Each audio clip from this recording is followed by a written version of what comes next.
What is up, guys? It's your boy, GRC. This is Crypto in the Morning live every single day at 11 a.m. Eastern. I said that so many times in Vegas. I was on autopilot, Crypto in the Morning, 11 a.m. Eastern, every day. I didn't even tell people who I was. I was like, I do it every day. You find my shit.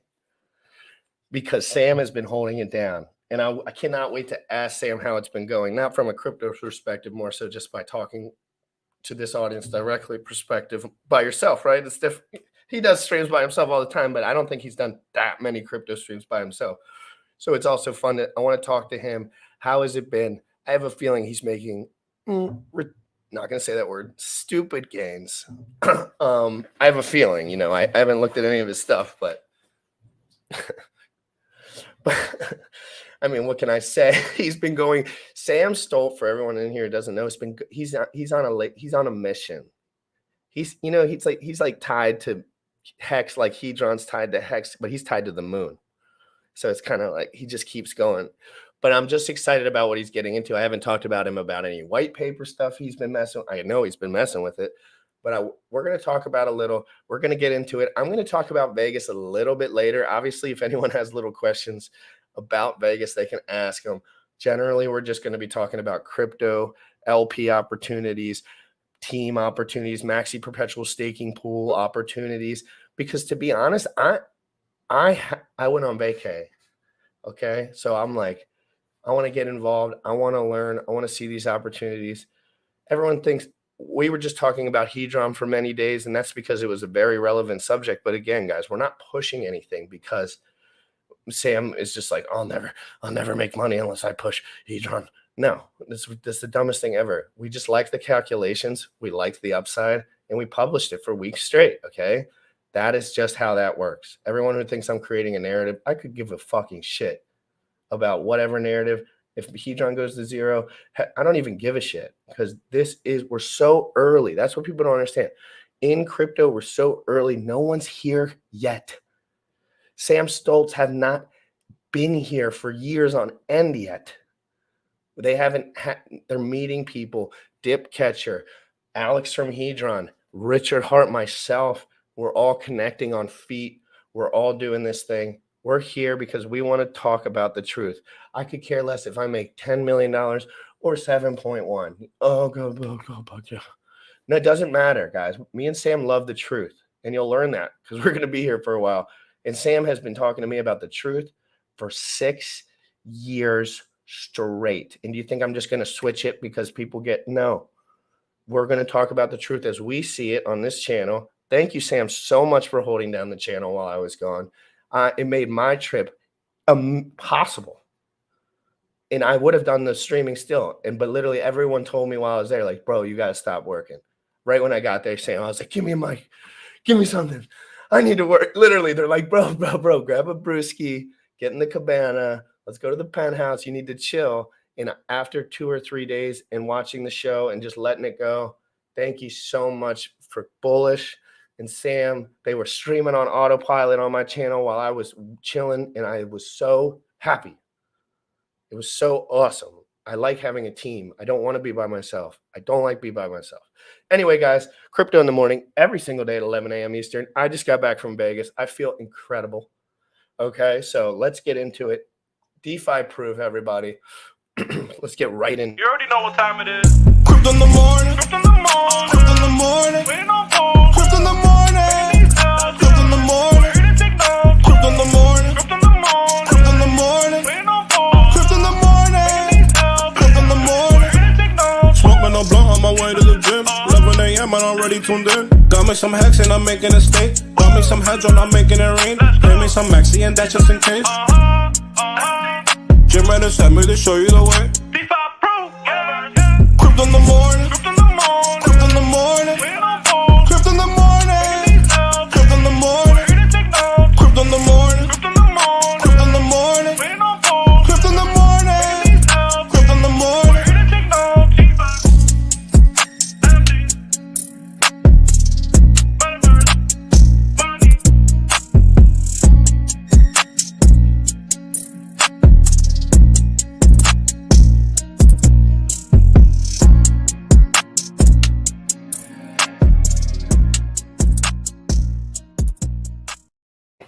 Yo, welcome back, dude. Get a little bit of a haircut there. Looking Right good. before I left, my girl and my mom was sending me money in my debit card account. She's like, "You're not allowed to go to Vegas. You're my son. You have to get a haircut."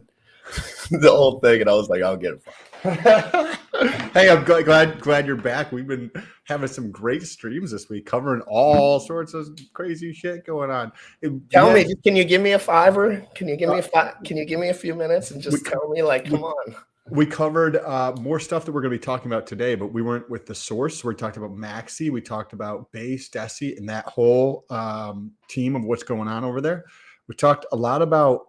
We're basically getting a preview of PulseChain with Ethereum fork, right? So there's a Ethereum fork where you're going to get copies of all your shit. There was a lot of interest in that episode. Did they copy? Rich? It's going to be launching pretty soon, and we're going to get copies of all our shit. So we'll basically get a preview of what's happening with PulseChain, just not as well marketed. There's already a bridge out. There's already a testnet out. No, I'm just kidding. No, but that's it's just true. It's just true. I want at the latter half, Dipcatcher's in the green room, guys, and I just want you to listen for a second. At the latter half, I don't know how much Dipcatcher's been paying attention to other things other than his project because he was on vacation.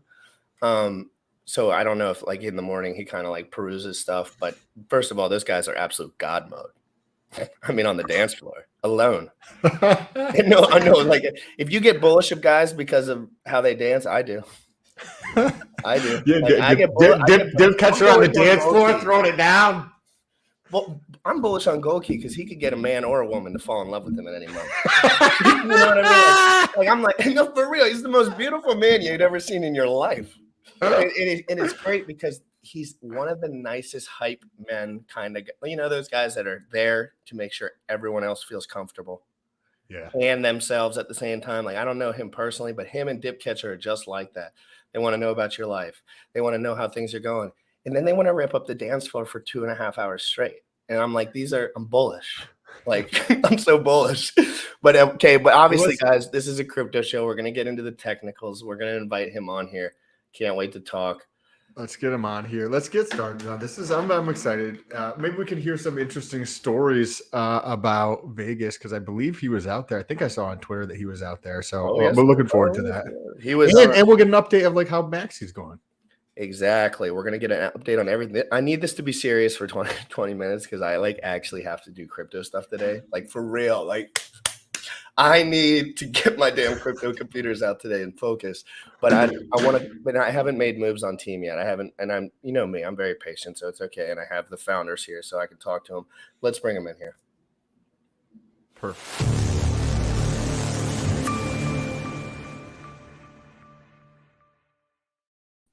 There he is. What's up? Hey, what's up, guys? The deep voice. Dipcatcher, for everyone who doesn't know, this is the founder / co-founder. I don't know exactly how it goes, of the Maxi staking pools. And after the amazing success of the Maxi staking pools, and if you have no idea what I'm talking about, please, you're going to have to go back a little bit and do some research. But the Maxi staking pools were one of the most successful projects I've ever seen launch. Ever, really, like, as smooth as you only won. Like, you literally, if you got involved in Maxi, you won. Like, you didn't lose, period. Like, that doesn't happen in crypto. So it's very interesting. You guys were very clean with this, but let's get into the straight. Dipcatcher, it was amazing to meet you, by the way. You're an incredible human being, and I understand why you and Goldkey work together so long and intimately because you guys have a really good connection, obviously. Yeah, man, it was awesome hanging out. It was really cool to just put like a face to the name and, you know, just meet people in person, you know, because it's like we spend all our time online and we're behind the screen, but then there's something special about that in-person connection. And it was a lot of fun hanging out. I think all those potential lies that people could be spilling kind of simmer away when you're in person because Sam could not come up to me and sell me some bullshit in person, maybe online. Like, you know, like what I mean? Like, it's like when I see Sam in person, he's smiling, asking me how my family is. It changes the interaction you have with the man. Yes, I put money into your protocol. Yes, I made amazing gains, but I never knew what the end goal was until I looked into a man's eyes and saw that there was, I say this stuff, People don't like it. But, you know, you can feel that there is a presence of something greater in certain people because they're letting that guide their life rather than trying to take control of every little thing. It just seems like you guys are on a spiritual path along with trying to be better people every single day. And I just can't tell that until I touch a man's hand, other than Sam, because he called me for 6 years straight. And it's like, you know, it's like how often we be. But anyway, so thank you. All of that. It was amazing to meet you. These guys are amazing. But let's get down to business real quick. And I'm going to let you and Sam go back and forth for a second, because truthfully, Sam is probably more locked in than both of us on this shit. Like, seriously, like, so you came out with Maxi, you launched Team, the perpetual staking pools for Maxi, for everyone who's in here. Tell me what's gone on so far. Give us a little just classic layout. How have you felt about it? How has it been different from the original? And some takeaways from it, just from a non-like technical point, but more so as the founder. Yeah. So, you know, like you said, we launched Maxi in April. About 294 million hex was pooled over a 2-week period. And that was when the price was higher. That was about $50 million. And so since then, it basically just like doubled in value measure in hex. It's like the market priced in 3 years of its earnings. There's also some dynamics with this Team launch that kind of factored into the price, but that kind of was the first like example of, you know, stake pooling. You know, we had the transferable stakes because Hedron had launched, you know, a couple weeks before we did, and so there was the HSIs. But then this is really the first, like, you know, stake pooling, and the stake pooling is important. Like we covered on the last time, you earn more yield than staking on your own because the bigger pays better bonus. And then also the main piece, the main value is the gas fee savings. Rather than everyone paying for their own gas, you just pay for the gas to end the stake at once. And so that's what you think the main value is. Users. That's what you think the main value is. We can't see into the future. Yeah, well, but that is a huge value chunk. Like, there's literally like at a premium, like you don't have to pay for the horrible Ethereum gas fees, which we all bitch about all day long. Yeah, and what the value that people have experienced so far is that there's a chance for it to trade above the underlying asset value, because so far it's earned about 10% yield, but the price is up like, you know, 112%, and so it's you know, got these different dynamics, and there's kind of something for everybody with these pools. And so with that, there was a hey baby, there was my girlfriend's watching. Sorry. Cool. Hey, great to see you. I hope we can all hang out too in the next event, maybe. Yeah, but so, like, you know, there was so much interest with those pools, and, you know, people were asking for new pools, different things, and so we rolled out the perpetuals, and so those are stakes that span from 1 year with base, 3 years from Trio, 7 years in Lucky, and then 10 years in Defi. And with these pools, it's like once they end, there's another minting and redemption phase at the new rate based on the earnings, and then it just rolls forward. And so it introduces this kind of like flexible staking ladder that auto compounds your yield. And it lets people kind of span the whole length and risk and yield spectrum to just kind of, you know, build a staking portfolio that just fits in with their, you know, lifestyle, what, you know, what timeline that they're on, you know, how much risk they're willing to tolerate. And so, you know, so that's what we just rolled out on Monday. And so far there's been about 84 million hex pooled across the 4 pools. Congratulations. Defi in the lead with 48 million in Defi, followed by Base, which has about 12.65 million. Trio has 12.4 million, and Lucky has 11.69 million. Is it fair to say that sometimes the fact that the hex price is lower could actually deter some people because they're getting pinched down so hard that they just want to stop moving shit? And this is just me, quick conjecture. Like, when we were up at those levels, like, money felt a little bit more loose. Like, I would have, like, I spent a lot on Max. And just saying right now, for me, I'm a little bit more in like, hold on, boy, pay attention, because, and it's not about you. It's not about Alex from Hedron. It's not about anyone, except I know crypto is a volatile asset. What do you think about that when it comes to the amount? Yeah, absolutely. Because, you know, the, you know, people are, you know, more sensitive to the value, because when we launched Maxi, the price was like, I want to say about 10 or 12 cents, I think. Yeah, or it was higher. It was like almost 20, because the I Maxi sold price all was my high, like Maxi at 24. 11 cents, and it was Hex was moving down, and I wasn't aware of the market cycles yet as well as I am now personally. I'm gonna. Oh yeah, you're right. It was 12 cents. Yeah, and which is funny, because that's was 80% off the highs, but even that at those levels, it appeared high for a lot of people, and so yeah, you're right that the sentiment, and then also a lot of people are kind of overexposed right now.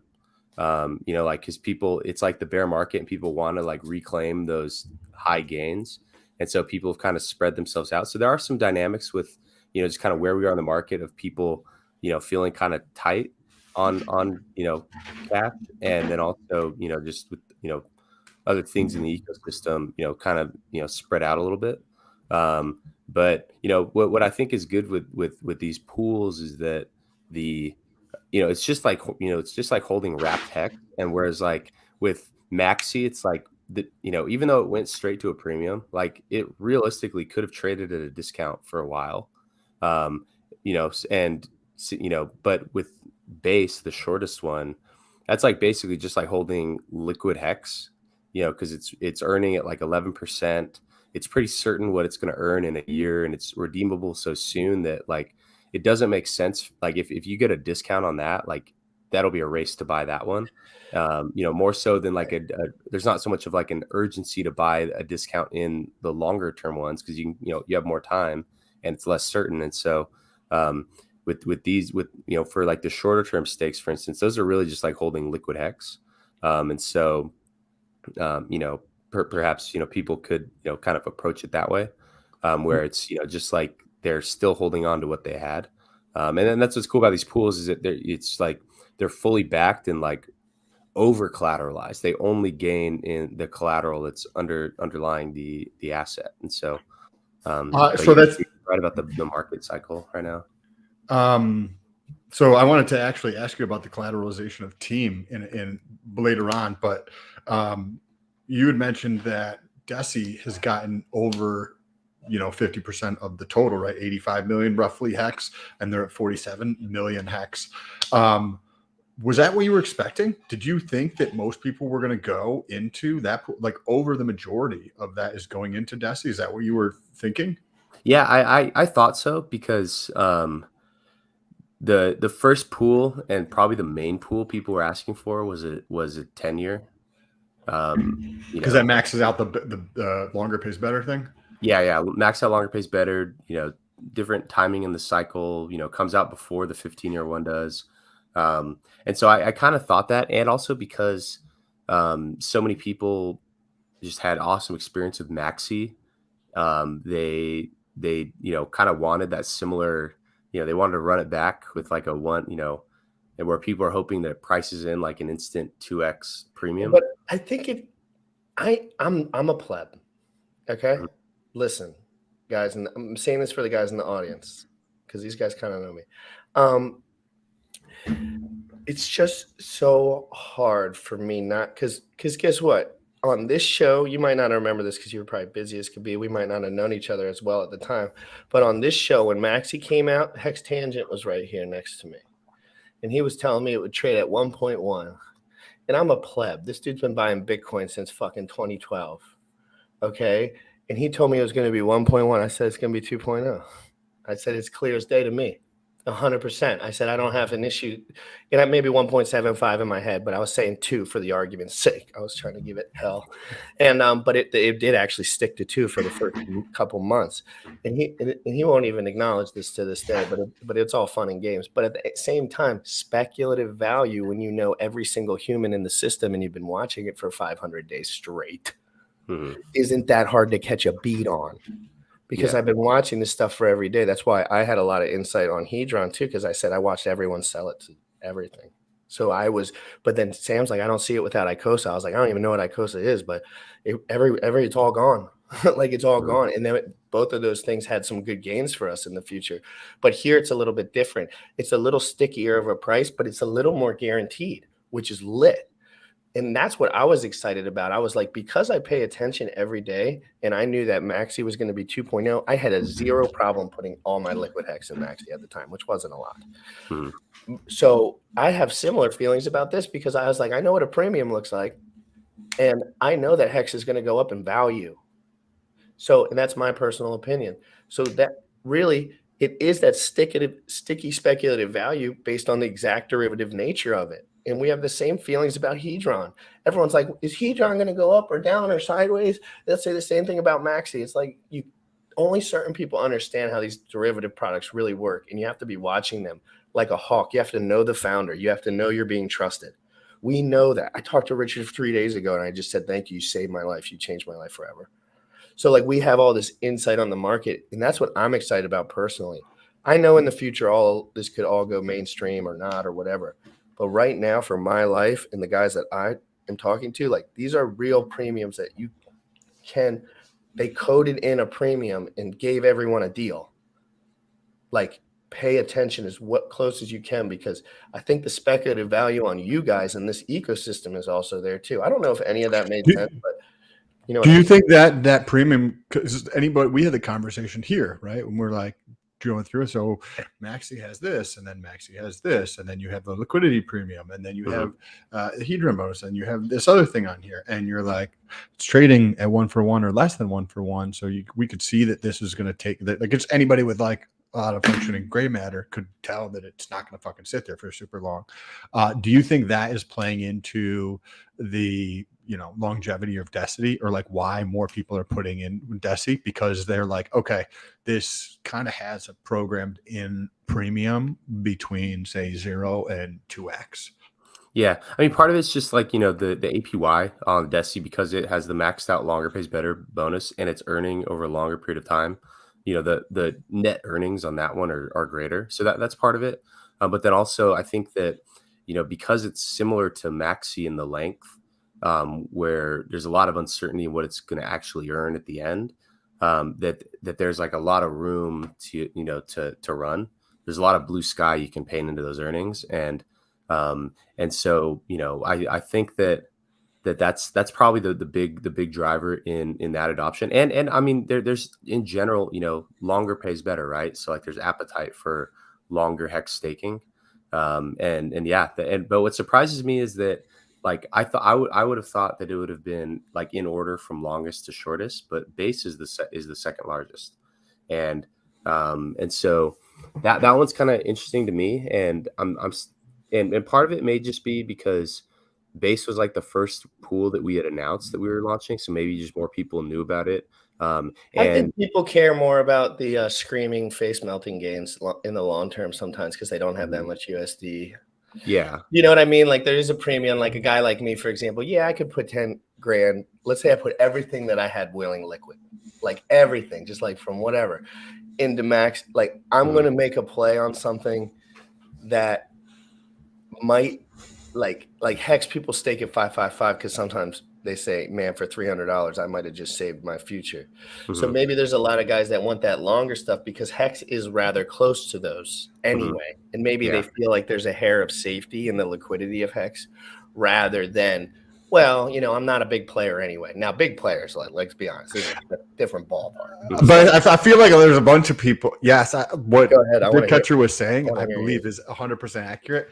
But I do think that a lot, and I don't know, it's your community and you talk to people a lot more, but I feel like, I mean, if I can get a 50% gain in less than 3, we saw Maxi go from 1-for-1, or there was certain moments in time after launch where it was less than 1-for-1 to, would you say you launched at the beginning or end of April? Do you remember? Yeah, it was April 15th till May 1st was the minting phase. So, it stayed 1-to-1 all that time.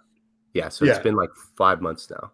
So in 5 months, more, what is that, 2 point something X return in 5 months, right? So that, and like the 2X you could have captured sooner if you desired, right? So if somebody's like, hey, because there's a lot of people in crypto who don't have a lot of funds, right? They have jobs, they have other responsibility. They just haven't taken the, discipline required to invest into things in the past, right? Use those tools. Now they're like, okay, I can put in $5,000, right? Mhm. And that $5,000 can now be right with Deci. It doesn't have as much probability with base, right? It might, Base could could trade, only reasonably go up like 10% over the next year. right? Where Yeah. I can be like, okay, well, I can put this into here, and then I still can capture the gains. It's almost like Hex on steroids in a sense, because I could take, okay, well, I could hold $5,000 for the Hex. If Hex has a double, that's great. I could hold $5,000 worth of Deci, but then if Hex has a double in that same scenario, because Deci's based on Hex, I'm more likely to have a 4x than a 2x, because you're getting a multiple on a multiple.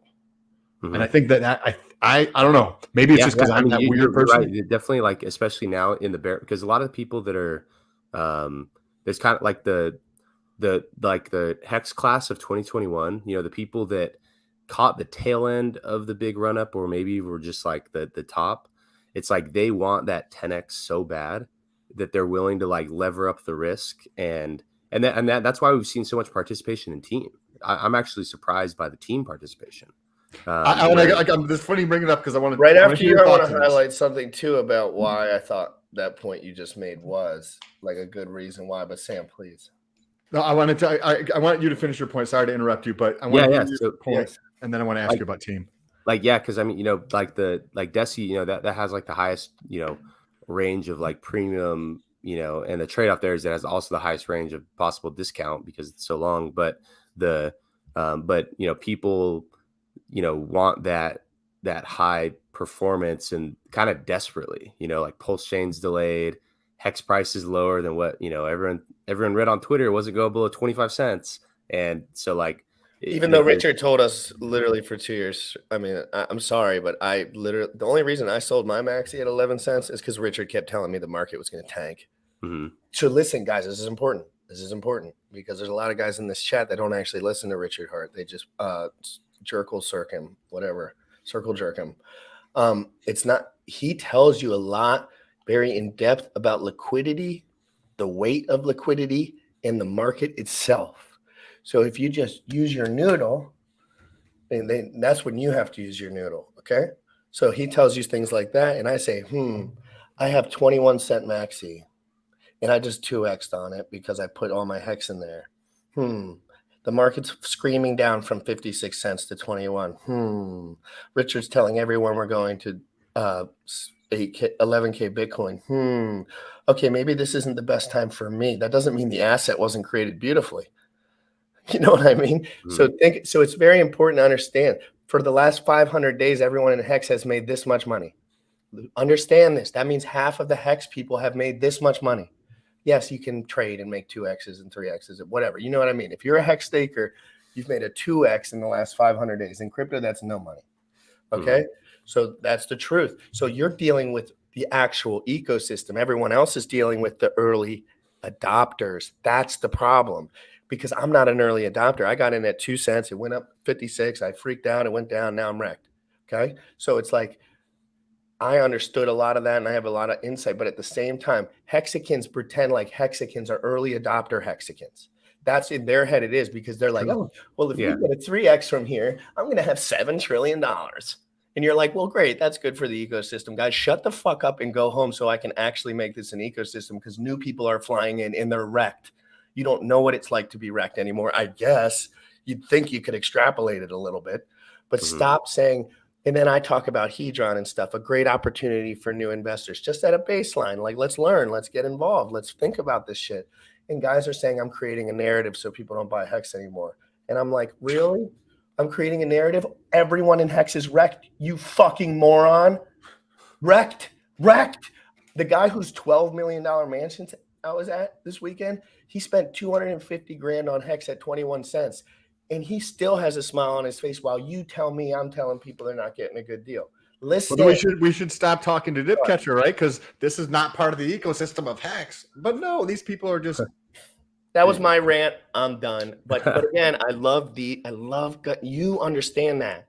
You must have thought about there's some guys in this thing that are really looking for something, man. And I'm building, and derivative products are a part of nature. Did you see a little bit of a premium, and in general in Hex getting lopsided to one side, a little too top heavy? I know the staker class makes a lot of money, and you could have done 800 stakes that trickle out over every day, but that's not how it really works for everyone.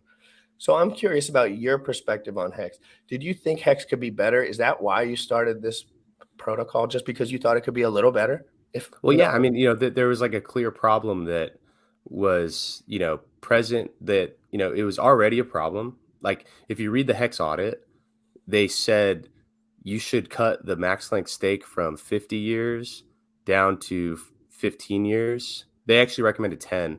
They said cut down the max length stake because you may fill up the block, the Ethereum block, like for the number of like just based on the block size. So the audit, you can read it, on the website, it recommends the, shorter max length stake, because if changes in the Ethereum network were to happen, then it could fill the blocks up, and then, those stakes would be bricked. And so they had warned him to decrease it by 3. But then during that time, the Ethereum network increased the cost of that gas cost of that, computation by 3. And so we're actually at levels that the auditor was kind of concerned with. And so that was when it all clicked to me for, just like solving that alone, is that, because right now, like 2 max length stakes can fit per block, 2, like, then that, and if there's hundreds of max length stakes ending every day, especially now, then, that's, and then who knows what other DeFi activity is going to be happening, or NFT stuff, or just like other network activities going on. That's a giant risk. Like there's going to be people who won't, there's going to be a decent portion, given ceteris paribus, like where we currently are now, there's going to be a decent portion of people who've staked for 15 years who, and multiple hundreds or multiple thousands of dollars, who will not, it's going to be bricked. Like that phone that you try to update with software that was. Say your point again, Sam, just because I talk to Sam all the time. What was your exact point there? I have not read this audit, but I'm fascinated by this. I would like to. So what? Please go ahead. Yeah. Just that the Hex stakes, like the longer they are, because it takes more gas to compute the interest for a longer term, because it has to calculate for every day. The longer stakes, only 2 max length stakes can fit on a single Ethereum block. So Ethereum blocks happen every 10 seconds. They can fit a set number of information, and the information required to calculate a max length Hex stake, as of now, as of the current Ethereum block size, which could increase. Ethereum has a culture of increasing the block size. So it could, the problem could get a little bit better, but there's limits to how high you can reasonably increase it. And so in 15 years, not even in 15 years, like starting in like 12 years, kind of as these, a lot of stakes come due, many of them just won't be feasible to end, because there's going to be so much competition for filling up those blocks that, like, the hexagons are going to be driving the gas price up. Kind of like how we saw these like gas wars with like NFT launches, where people would be artificially bidding up the gas price to block out other transactions so that they can like mint.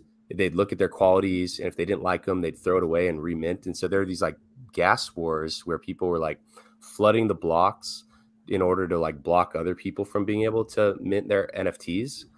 We may see similar activity if only 2 of these can fit per block, and just like a lot of competition for that alone can drive the gas price up. And the higher that the gas price goes, the less of those stakes that are going to be reasonable to end.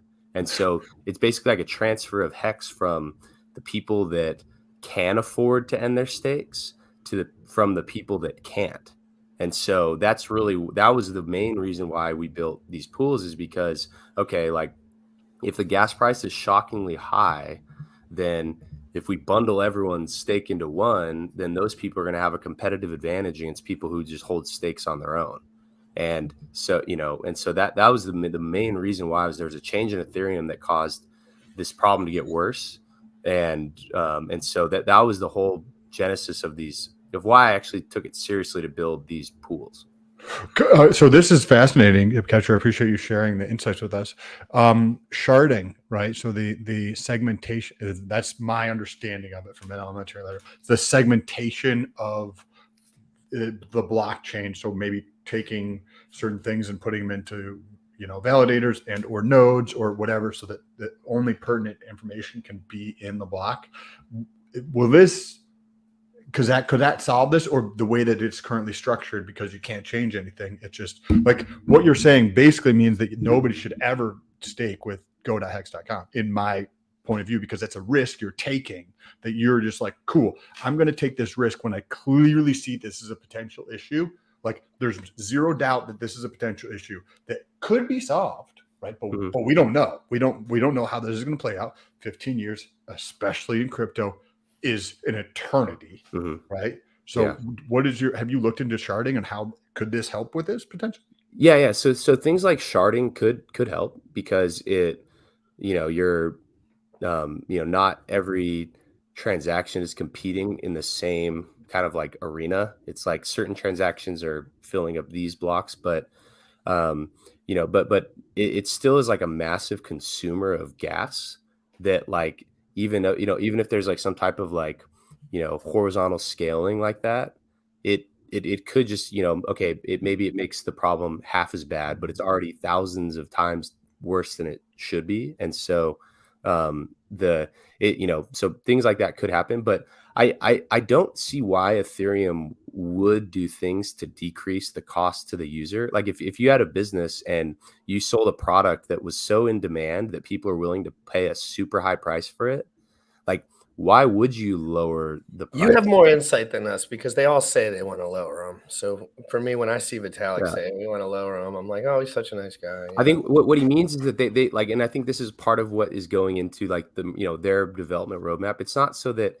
the Ethereum blocks will be lowered. I think it's to make it so that it's a more favorable environment for layer 2 solutions to offload a lot of activity, and then to, rather than like every single like NFT thing happening and logging that on the public immutable permissionless behemoth of Ethereum, a lot of like lower value or, less urgent activity should kind of happen elsewhere, and then it's like regularly settled there.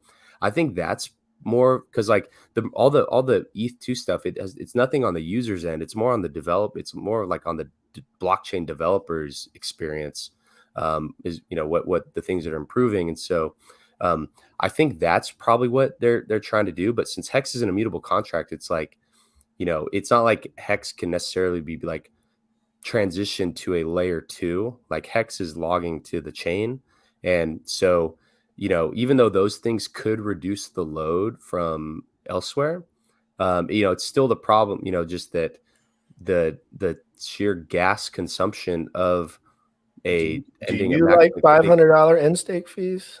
Do you like not being able? So I mean, that literally happened to me. $500 end stake fees are crazy, bro. And when you're broke and wrecked, you do it anyway, because it's like you want to see your first hex stake come out. I'm sorry, guys. I'm not every day of my life isn't premium arbitrage time. Sometimes you just get excited because your first hex stake ever is coming out, and you get uber wrecked. Yeah. When you take it out. I talked to, if you've seen the website hexfire.io, this guy has produced a lot of good stat sites, and him and I go back and forth a lot. And so he actually recently built like a calculator. I don't know if it's on his website yet, but that kind of lets you estimate it's like a really good end state gas calculator. And just when you like, if you ignore the gas price and just see the gas consumption and like how many Ethereum blocks will be filled with stakes, like that is shocking. And so, Sam, you might not have known this, but the actual end stake fee, that is you might know this, but the actual end stake fee is a duration. I mean, because every day at 8 p.m. So it's every day at 8 p.m. for 15 years, a long time, fam. That's a lot of gas, fam. What if Ethereum doesn't get their shit together, fam? Guys, I hate to say it, but you don't know the future, even though sometimes you think you do. Nobody does. Ethereum could go to 0, bro. Like, for real. I'm not saying that. I think the chances of that happening are very slim. That's why I have all my eggs in the Ethereum basket for the most part right now. But at the same time, it's like all these layer 1s are coming out, all this other stuff. These end stake fees are ridiculous. There's a lot of negative externalities to putting your stuff in a hex stake for 15 years, and I'm sick of people saying there's not any. Yeah, and that's why we bundle them into one, because when the day comes and there's hundreds or thousands of, and because they start stacking up, because your stake ends and you're like, oh shit, gas too high, I'll wait till tomorrow. Now all those yesterdays, so like they all just kind of bundle up, and it'll be very competitive to end your stake. And meanwhile, the Maxi people or the perpetual pool people will just kind of be laughing to the bank, because rather than paying for the gas on their own, even if you have a small position, maybe just contribute to the gas pool that reimburses the person that pays for the gas, and so I'll pay the fucking gas pool, because I'll be so stoked out on it by that point. That's what I'm saying. He already knows this, because he's got so many friends. We got so many friends. There's guys with money or a little. I would love to be beneficial to my peoples. And I would love to be like, hey, tweet out that I paid for the damn thing, but actually because I like Dip Catcher and them. But I'm just saying me, but like in general, I know there's guys that are like that, and they have way more money than me. So that would just be like a little treat for them to say, hey, thanks, bro. And I'm sure there's a function so you could just, whoever can pay it. Yeah. The contract saves who pays it, so people can, throw them a bone. But yeah, I mean, it's definitely a real it's not something, it's not something that's necessarily urgent, especially right now, because, it was urgent, like kind of when we launched. It was really urgent last year. Like, and that was only for, 800-day-old stakes, and there's on hexnoob.com, there's like an end stake gas calculator. And that is where, like, and then I've been sharing on my stream the historical Ethereum gas prices, and there are times where the weekly average of the Ethereum gas price is like 500 GWay, and so if you type in like 500 GWay on the HexNoob end stake calculator, like as if what that means is that your stake is ending at like during an Ethereum bull market, pretty much. Like the amount of ETH that it costs to end a stake is like shocking, and who knows what the ETH price will be. Real quick point that Gains Club made, got to highlight this point because it's actually some fantastic alpha. And me and Gains Club go back and forth all the time, but it's always fun because he's probably way smarter than me. Since the PLS copy is free, you can unstake your PHEX stake. Use that to pay for your legacy Hex stake. Hey, that is cool though, that they kind of like, Richard was like, man, because Richard definitely didn't know that the Ethereum gas fees would be this heavy. When he made Hex, come on, I don't think he did it. Yeah, it was pennies. So really, it's cool that he made like, hey guys, I know that I made my product on this, and I'm going to make it on this link too. Maybe you can get some free funds from that. But that's but wouldn't you be sad if you had to like sell one of them and the other, like yesterday I tweeted like an image where it's like a chart where it shows like low ETH fees, high ETH fees, low pulse fees, high pulse fees, and like what happens like on those. And like people that solo stake, they're only happy in one situation, and that's low ETH fees and low pulse fees. And they're like sad if there's like low ETH fees and high pulse fees, and they're sad if there's high ETH fees and low pulse fees, because you're missing out on one of them. But when it's high ETH fees and high pulse fees, it's like they're like wrecked. But then the stake poolers are thrilled because they have no problem ending their stake, and all the money that people are bleeding out, it goes to the people that can afford to end the stake, both through the late end stake penalties and because those are people that could have been competing with you as a seller who are now illiquid for longer. They staked for 15 years. They thought they're going to, get their money, cash out, but now they can't. And so that user is not competing with you in the market.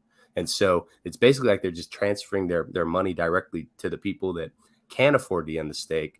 And so that's why, I'm so, like intense about this topic, is because like, while that benefits us, it really comes at a lot of users' expense. And that doesn't quite feel right to me. And so that, and that's what, is, and it's better. It's better to prepare for the worst case scenario. Cause like, what if the gas fees are cheap on ETH and on Pulse? Then you still experience all the awesome benefits of staking in a pool with the liquidity, the trading, the yield on yield opportunities. So it's kind of like a minting, which didn't exist at the time. Hedron minting didn't exist at the time, and on Maxi you got a 4x for all that hex. There's a 4x attached to that, if I remember correctly. So, and at the time, nobody was thinking about that. That was the most negligible thing in the world to people at the time. I was thinking about that a lot. I was like, I want to get involved in Maxi because I think Hedron's going to have more value once hex, once it all does its things again. But I didn't know that Icosa was going to come out and all that stuff, but that's not the point. The point is you were doing every added benefit for the hex staker. Another point that Crypto Gains Club made before I switch over to Sam is T-shares are great for airdrops. That is one thing that T-shares are cool for. Now, a lot of us have T-shares, so it's kind of cool. Like, you know what I mean? So, but for the newer users that don't have many T-shares, one cool thing about it is that a lot of the guys use it as a subgroup to do their airdrops because it seems to be like a beneficial subgroup. I don't know if I actually see that as a good group personally, because who you're only going to be rewarding is people who are whales who got in early on it, right? But people play with it, so it kind of distributes different. You would have to distribute it slightly differently, I think, to be like I think there's a way to reward in a different way, like Pulse dog coin type of thing, potentially. Yeah, but that's a little bit maybe off. Yeah, it can either attract a wealthy audience that like maybe wanted to rotate into something else, but also it may just like be endless sell pressure, or at least sustained sell pressure. And so I think that with Hedron it's kind of both, where it both attracted people that really got latched onto this thing, and then but also it's like sometimes I look at the Hedron I'm making, I'm like, this is shocking, and I'm like, and I know there's plenty of people with way more than doing the same thing, yeah. And so it's like, okay, like I think it does, and we really hope the Hedron goes up a lot, because that's like a core part of Maxi. That's a core part of Team, and so we definitely support a very high Hedron price. So let's switch to Team, right? Because I was thinking about Team, right? I was thinking about all these, right? We've got Base and Trio, Lucky and Desi, and then you have Team, and Team's a little bit of a wild card on here. But there's one cool thing about, there's a bunch of cool things about Team, but one of them is that the size of Team is limited, while the size of the other pools, the perpetuals, are not limited. So that means that if somebody has the belief that Base and Trio and Lucky and Desi are going to grow over time, as in like 1 year from today when Base comes due, if the ecosystem is bigger, if you guys are continue building. I saw your tweet the other day and you're like, hey, I could do this for the rest of my life or something thereabouts, because you're enjoying the process. Probably you're enjoying networking with people that are fucking awesome and things like this, right? And the ability for all of that Hedron to get sucked to Team, because those pools can really expand over time. Like Team can stay the same size, but the Base contract could be 10x the size. And even if there's only a little bit of appreciation in terms of new users or new money coming in, there's going to be people who forget their shit. There's going to be people who lose their keys, or their shit burns down, or XYZ or whatever. And like, it's just inevitable for that pool to grow at some rate, assuming any adoption in crypto, period. Right. Yeah. Like, and that's, can you talk about that with Team? Yeah. So, with Team, you can mint it 1-to-1 with Maxi. So all the minting phases are all 21 days. So Team right now is undergoing minting. So far, there's been 30.84 million Team minted. And so 30 million Maxi has been minted into Team, which is pretty amazing. And it really shows, kind of what we were talking about earlier about, people want that 10x. The pools they're mainly bound to the hex price, but since Team is kind of like starting from zero, it is, like you're saying, like the income sources from the pools are potentially unbounded, whereas the supply of Team only goes down with early end stake penalties. And it's, max supply is, the number of Maxi minted into Team times 2, and then it only goes down. So the, kind of that dynamic there, it has the qualities of something that can go, like 10,000x, 100,000x, like, hey Siri, what's the world's largest number X type of thing. And so so Team is really attractive to users in that sense. And what it's the whole purpose of Team is for it to be this growth engine for the perpetuals, because the earnings of Team are it's entirely related to the size of these perpetual pools, because it only gets paid out of the hedgeron, which is actually very small. It's actually Correct. surprisingly small. Like it's like it was so small that it wasn't worth building a whole accounting system to deliver that hedgeron to the stake pool participants, because it's like less than 1% of the value. And it's like, okay, if you want that, just like, okay, take 1% of the value you got at the end and just buy the hedgeron. And so, or, take 1% of it before and just buy it. And like, that's no big deal. So it wasn't large enough to like build the accounting system to distribute that to the participants. So the simplest solution was just, okay, just send a team. That's, part of the incentive, because the team earning, the amount that the team gets should be higher. It really should be. I think it's too low. But so adding the hedgeron into that that incentive for Team to grow these pools was, like a nice kind of like, there's some diversity in that income source, which I think is important. But it helps Hedron too. It helps the floor of everything, all of the products in the ecosystem. It just holds the floor up. Mm-hmm. It's just so much higher because of all the amounts of hex you're getting in there that people are deciding not to mess with. And it's truly incredible how this stuff really works. Like go ahead. Sorry. Oh yeah, and so Team, it gets paid out. So base stake ends every year. A trio stake ends every 3 years. And there's a thing called the Maxi 369 rebate, where 30% of the Maxi that's minted into Team is just redistributed to the Team stakers who just stake during years 3, 6, or 9.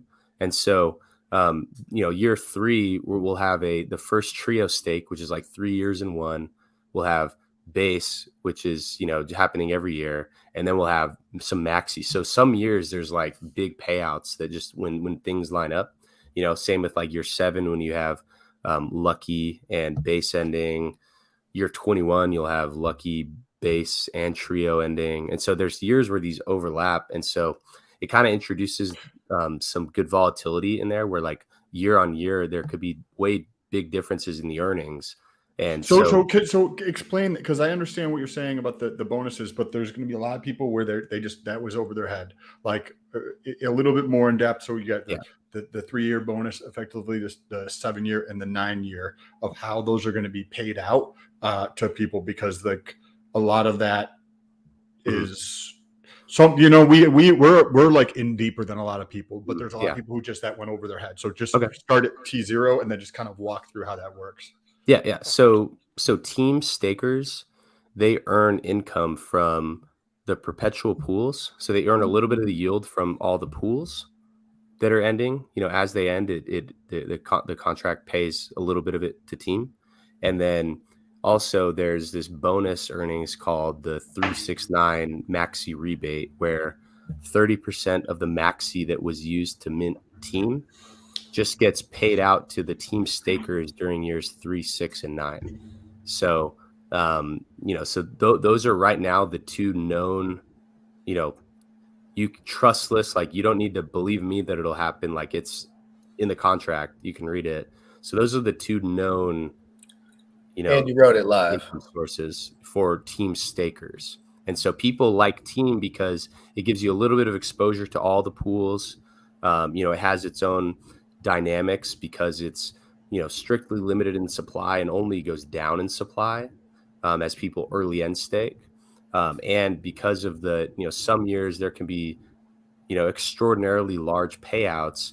Perhaps in those years everyone's locked up, and what happens to the price if it's just like every coin is locked up competing for this staker yield.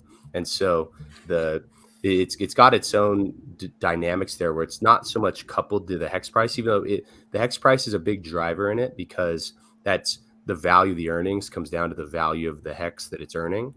But Team on itself, because of its own supply and demand dynamics, that one's a wild card where who knows what can happen. So on that regard, so there's 2 more questions on Team.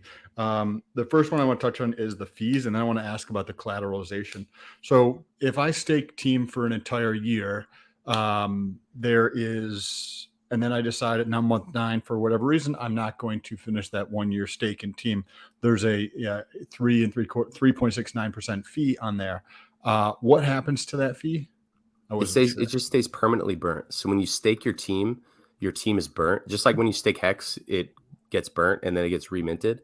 So that's just how it is with team. So say you 100 shares. Yeah, stake like 1,000, or say you staked 100,000 team, then you decided to early end stake 100,000 team, then you would only get back 100,000 team minus 3,690, and then that 3,690 penalty, it just stays permanently burnt. So it's as if it's distributed to all the other team stakers, but it's not actually sent to them. It's just everyone else, their piece of the pie grew because the person who early end staked, they lost that portion of their stake. Okay.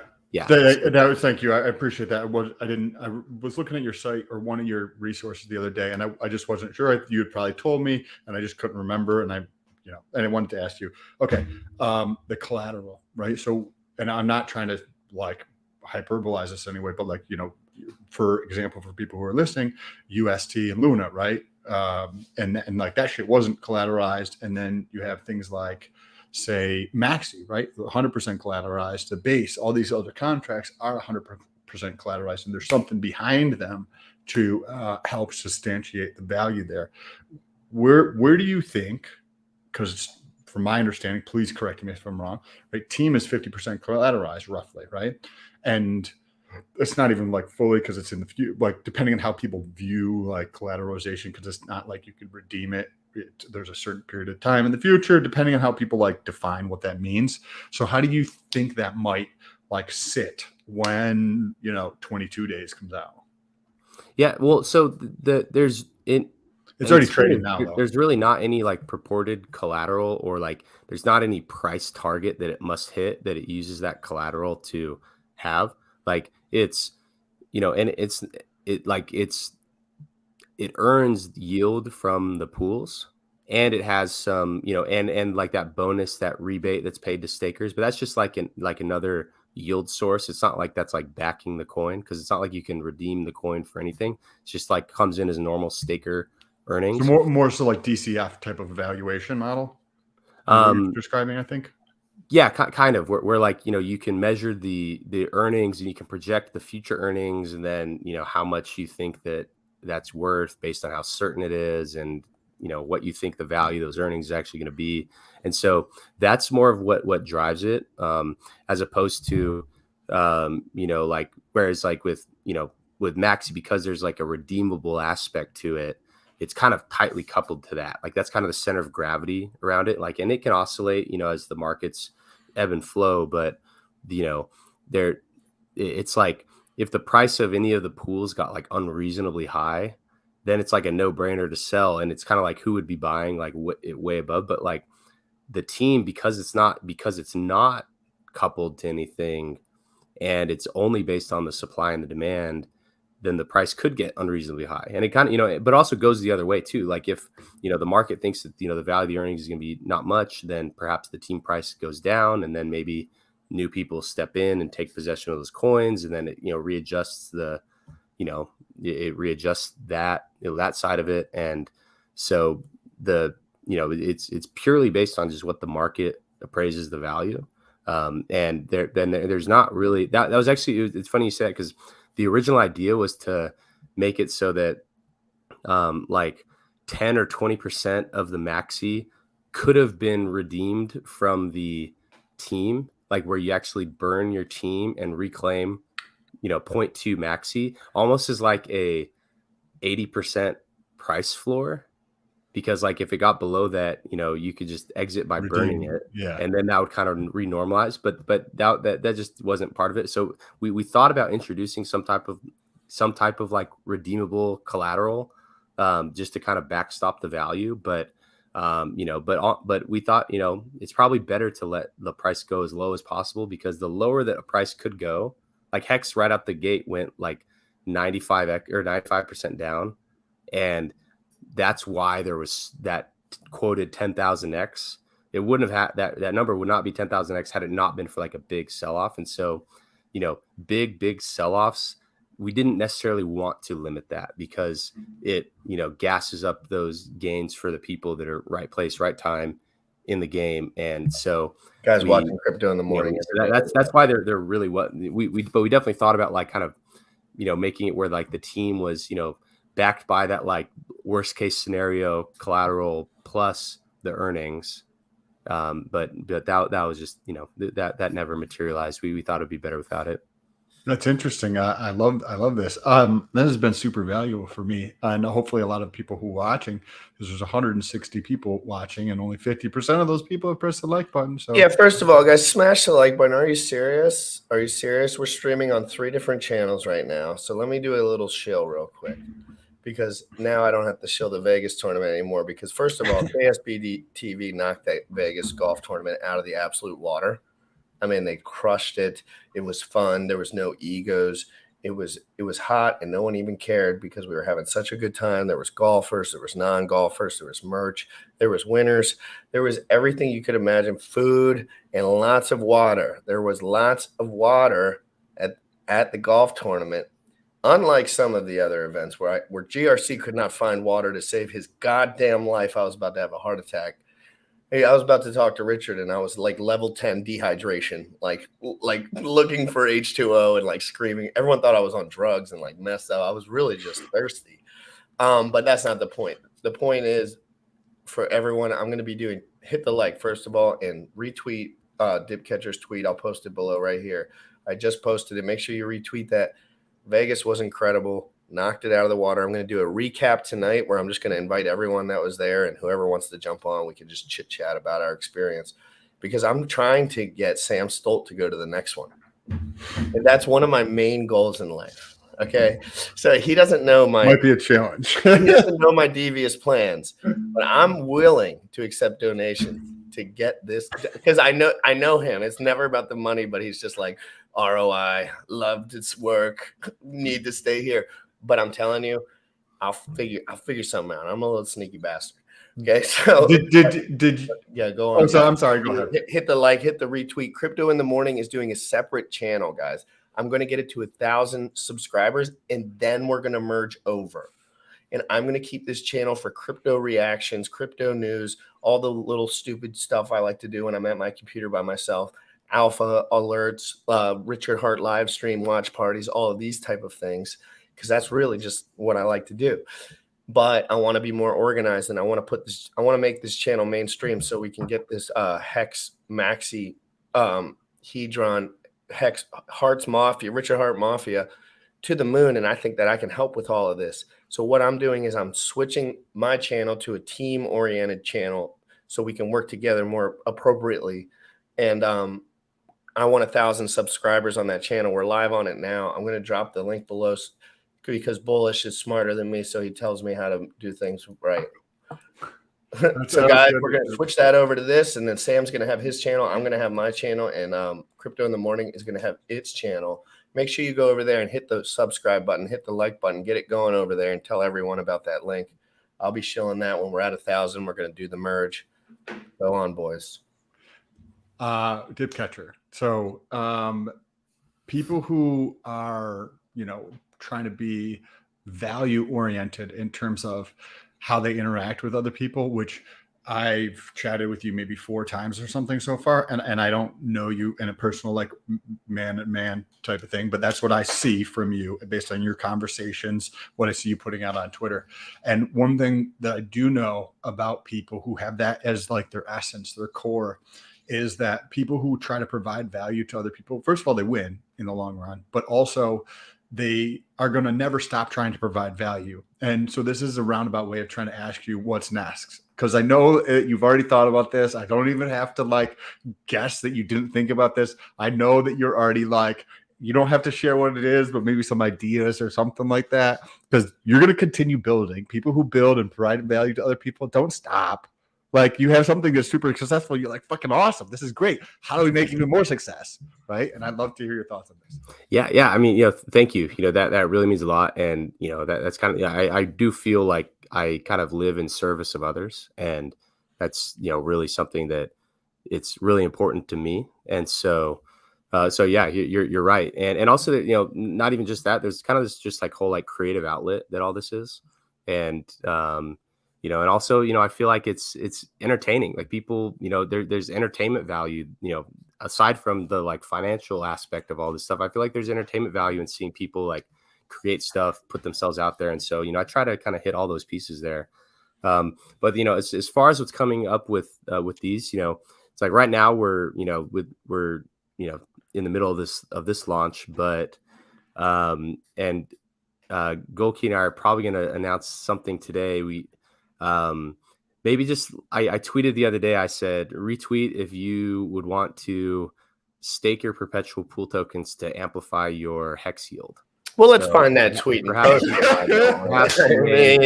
I'll find that tweet for everybody. We can make sure it's word for word. But go ahead, Ed. So we're gauging interest on that. No shit, there's going to be a boatload of fucking interest in that. And and the ideas that we have, one, they're kind of consistent with everything that we build. Very simple, very simple. And two, I think it introduces some exciting dynamics to the pools. And yeah, you'll probably hear the full details, today. But yes, perhaps something along those lines. But that's I knew that there was more to that. They can't stop, Sam. You know that. These guys are just the goal is to get it out before the minting phase is done. Guys, we're gonna just cut it. Okay, that was enough for the peoples, because they also have to study themselves. It is important that just because he says something like that, don't just think, oh, well, someone's going to say it on YouTube eventually, and then no, because a lot of these things, limited time offer to a degree, even if it's not all, like, you can always get in potentially. But I'm telling you, if you learn quick, you're 3 months ahead, you're 2 months ahead, you're 1 month ahead of the guys that aren't locked in. So this is your opportunity. Things like this, Dipcatcher likes creating these opportunities because, one, it's fun, two, it's illegal, and three, it helps the 50% of stakers that potentially haven't seen what Hex really is. We all know what Hex is capable of if you've seen what it's done on a bull run. But you know how people's heads work too. So you're trying to fix some of those buffers within the system that guys like me who are new, I got hacked for 40 grand because I was in a smart contract. I wish I had that fucking money. I really, really, really, really, really do.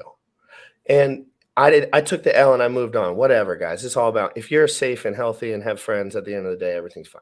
So, but at the end of the day, I locked myself into a smart contract before I was ready. So that's why on this show, I like to get everyone ready. I want you to be ready for the stuff that goes on here. I want you to be ready with your treasures and your separate computers. Sometimes it's less about understanding the cryptos in particular, but understanding the entire learning process. Dipcatcher and Sam have been through many rigorous learning processes in their life, and they had nothing to do with crypto at some point in their life. And same with me. Now I'm a little bit maybe newer to that, but I spent years perfecting my pharmacology and my nutrition. I'm not saying I'm doing that all the time anymore, as like I wish I should. Sam certainly does. But that's not the point. The point is I knew what it was like to spend 4 years detailed every single day, focused on something and reaping the rewards of that in my life. Real rewards, real self-confidence, real change in perspective that I saw other people around me weren't gaining. And then I came into this industry and I felt similar. There's guys out there that want to change and want to be better and want to keep growing and want to be realistic about the future. And then there's guys that are willing to work and do those things. And we're so early. That's why I'm so excited, guys. I know I just talk like crazy, but we're so early. If you were at the penthouse party and you saw a couple of these guys, DCC, Funding Gym, everyone's up there. They're here for a reason, guys. These are not dumb guys. We're all in this together and we're going to the moon anyway. I promise. If GRC never streams again, you're going to the moon. If Sam never streams again, you're going to the moon. If Maxi was not created, you're going to the moon. But we want to make this amazing and change lives because we're so early, and we can. We still can. Sam's so excited about building and doing things because he can. He's like, what the fuck? He's like, I can do this. Because if he wanted to make an electric car, let's be honest, that feat would be a lot more difficult, right, Sam? You'd be like, I got to compete with fucking everyone and their mother right now. And Elon's playing the fiddle with all of them. You know what I mean? So this is an opportunity for guys like you and me who have drive, who have ambition, God-fearing men. You know what I mean? That I want to make the world a better place. This is less about my money. Making money's easy, guys. You know, it's not that you can accept money from anyone and ruin your career in 5 minutes. I bet Dipcatcher people have wanted him to do shit for them. And he was like, no, I would rather my career just be mine. Because, and Sam, you know how all of that works. So guys, I just think we're in an amazing place. I think we're so early. Seeing the people in person made me so bullish on Hex. I'm so more bullish now. These people are the smartest people in the world. There was no egos out there. It was exactly what I wanted to find. I wanted to find a place where I could dance on the dance floor and not care what anyone was thinking. And that's and it means a lot to me because those are the people. I've done great things in my life. I was a part of Alcoholics Anonymous too for a long time, and I had a similar feeling. There was a lot of people doing things because they wanted others to be better, and it was a different, you know what I mean. But I just feel a lot of the synergy. I think Sam does too. I think Bullish does too. I think you do as well, and I think we're all in an amazing situation. Any last closing words here, or if you'd like to, or have the time to come on before if you guys do decide to launch, you know, staking or want to get that out to more people, because in reality, like I've said the same thing over and over and over and over and over again for the last month. And what that means is that you were familiar with the message, but in reality, most people don't understand this stuff, right? Most people don't. So if you want to come on again as this, you know, perpetual, if you do, let us know, because I'd love to. The information needs to proliferate faster, right? Yeah. And bring Gold Key on too, because, you know, if my mom and all my friends. Still a man crush there? That guy's hair is so luscious. I mean, there's something I've never seen hair like this guy. It should be in a museum. It's like it's thick, it's blonde. The man's 6. And these guys, I mean, other than that's always just a joke. I'm sure you play the same joke when you're out, because these guys are truly the salt of the earth when we're around. But it was such a pleasure meeting you when we were out. And just like in general, I cannot wait to connect in the future. And it makes me happier about my life to think that I can hang out with guys like this in the future. Remember, Sam, what do I always tell to you? I don't have any friends. Why? Because I don't like anyone. I think they're stupid. And then now it's like, nope, I have friends. They want to talk about detail. They also want to talk about family. They also want to talk about everything. And I'm so bullish. GRC is talking about Gold Key, like the scene from Thor no, seriously. I had no idea that guy was like, these guys are the best. Dude, he wasn't always like that. When 5th grade, 6th grade, literally like tall, skinny, such a dweeb. Now he's just like shades, backwards hat, vibes on 100, because we're all just living our best life now, I think. I think we all found confidence in the group of people we're in. And like, he just said that he knew the kid in 5th grade. So if you're new here, buy their shit, because just think about that. They've known each other since 5th fucking grade, and they work together every day. They've made many projects together, and now they're doing this, and they already have financial success to a degree. Obviously, I don't know their specifics, but let's be honest. We've all been here for a while. We've learned about some of this stuff, and you're smart enough to program your computer, and then $150 million goes into it. I'm not smart enough for that one yet.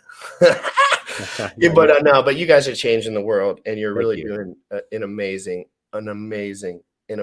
job, and you are going to be extremely successful. Thank you. Yeah. I mean, I already feel just the number of people that came up to us thanking us for build at Vegas, like, you know, that came up and just were so grateful for what we've built and what we're doing. Like that was enough for me. You know what I mean? Like that fulfillment just from people that were opening up about just like how, you know, they were just trying to find their bearings and Hex, and then they found Maxi, and then they've like it protected them from the bear market. Like that that really means a lot to me, just how grateful people were for that. And that's really like what we're doing this for. And so, it's definitely been a very fulfilling experience so far. There Thank were you. some people that said, I came to Vegas to meet you, GRC. And I was like, that's the most awkward, pressure-filled statement I've ever heard in my life. But, it changes you because you're like, maybe I am doing the right thing.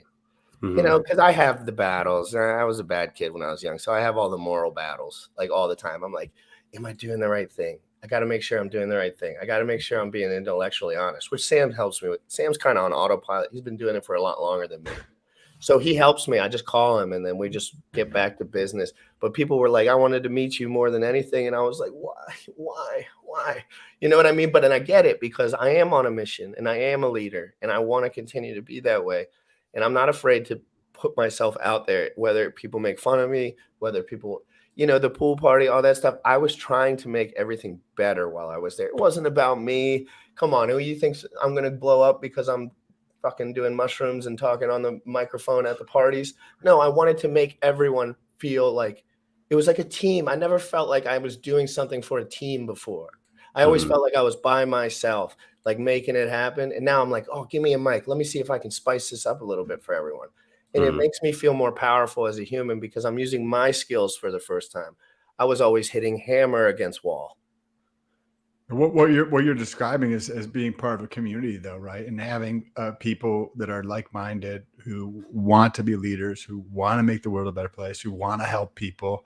That's what Dipcatcher and Golki are doing, right? And it's beautiful to see all of these things to come together because the leader, the person at the top, pulls in the culture all around them. And when you get a lot of strong leaders who are willing to like help people and pull people up, not just step on other people to get ahead, I'm excited to see what the community can build over the next couple of years because you don't have to be super intelligent to realize that the world needs a lot more people like this. So Dipcatcher, you're fucking awesome. I really appreciate what you guys are doing, what you're building, the team aspect of like how, team, you can utilize that as building a community to help the perpetuals. And then that whole thing helps and perpetuates Hex. This is awesome. All the information. We're going to wrap things up here with some DeFi proof. And unless you have any closing words. Quick question for everyone, just because I can't remember this question. Now, when Maxi's over, would you name it something else and have to recreate the contract again? Or would you just have to, would it just be able to like use the same name? I'm just curious for like, I don't know how that works. So like when Maxi ends, since it doesn't restart, it's like a one and done stake.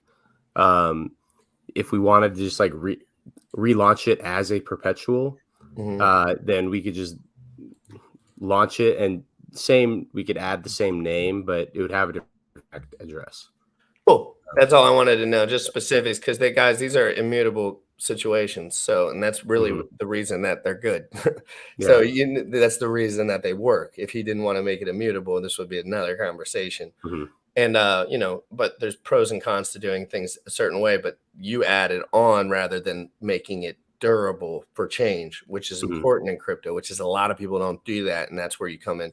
That's why they don't have projects that sustain. That's why they have SEC violations. That's why all of the problems that they have are occurred, because they won't do it right, because it's harder to think about, to be honest. Like everything that I build, I try to build it to where like if this was the last thing I ever build, it will work forever, but also keeping it flexible and like kind of throwing myself an alley-oop to where I can, like, if I want to build on top of it, then I can. So that's kind of, where, everything can always just work forever. Like nothing ever needs some future development to happen.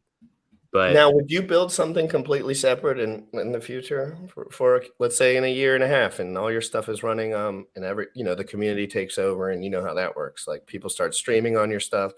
People like me, I'll be covering this shit every day. You know what I mean? Like you won't even be having to talk about it. So do you think is there any other lanes that you enjoy learning about, or any other projects, or in general, is that something you think about, or are you staying here in your mind for right now because it's obviously happening? I mean, definitely, right. Like there's, right here and right now is kind of like where, there's a ton of momentum, and You know, and I feel like I have like a competitive advantage and like a unique thing to bring to this particular space. And then I think kind of as far, you know, like expanding beyond, it'd probably be more in line with doing things to amplify like all of this stuff, you know. So, you know, like what if we made a grayscale backed product that was backed by the perpetuals, or, you know, or some type of like, you know, what if we issued junk bonds, like literally junk bonds that are backed by these stake pools, or, you know, like different, like that's an area that I think, you know, is important for Hex, is like cracking into the like traditional like fixed income market. And so things like that I think are probably more likely than kind of like, you know, oh, here's a brand new coin, like totally unrelated. Stuff like that's probably more like kind of, you know, building, you know, ecosystem and legacy. Cause, you know, it's like you can only, you know, reasonably like you can only do like so many things. And it's like starting from scratch is always difficult. Like it's always easier to and just your kind of, mind's like it's carry like forth. your whole creative thing, like you get stuck, you know, in that moment, in that, because you know how hard you have to work to get things done too. Like, you can't just think about everything all at once, like. Yeah. But if there was like some problem that was like important enough for my audience where they needed me to solve it, then certainly I'd build that regardless of what it was. And just let me know if you have any major announcements that you need at any moment in this time in history. If you're not available or something and you're out and about, like I will stream it for you, and you can just pop your face on it with your cell phone. Perfect. Like if you know what I mean, instead of going on your channel, because I stream every day too. So like the audience, I mean, come on, you're doing 1.5 million things. But I stream every day because that algo hits really good when you do that. But that's not talk about all that shit. You know what I'm saying? If you need anything, you let me know. Yeah, man. Thank you. You guys too. You guys are part of this story and part of this journey, and I'm grateful to have you guys with me. Thank you. I'm so excited to be here. So in the future, we could be like we were there when it was so little and it was so fun. But yeah, guys, everyone have an amazing day. I've already messaged Jack Levin, Dollar Cost Crypto. I need to learn about the Ethereum merge today. That's what I need to do today, so I can make sure that I know exactly what's going on for you guys, because that's really big news. We're on the Ethereum chain. So watch out for me later. Vegas recap tonight. I'm going to get either Zen Token, Jack Levin on, or DCC or someone. I'm ready to stream today. I'm getting my laptop out right after this, and I'm actually going to look at cryptocurrency, because I'm not just Hollywood. I'm not just Vegas. I'm a crypto guy. So let's get out of here with some DeFi proof. Great to see everyone. If you could clip these out, let's start clipping the good parts out, sending them all around, do all this stuff, guys. You know I'm not going to stop. Come on, that's silly. DeFi proof. Farming with my stables in the decks. I'm holding IRA and it reflects. I'm sticking all this shit on Everest. And I'm balling ECF. Farming with my stables in the decks. I'm holding IRA and it reflects. I'm sticking all this shit on Everest. You see, the problem was these epochs. Now I'm printing daily, man, who need that? I check my APR on BFAT. And the regulation printing big stacks. I simple swapped it for some BNB.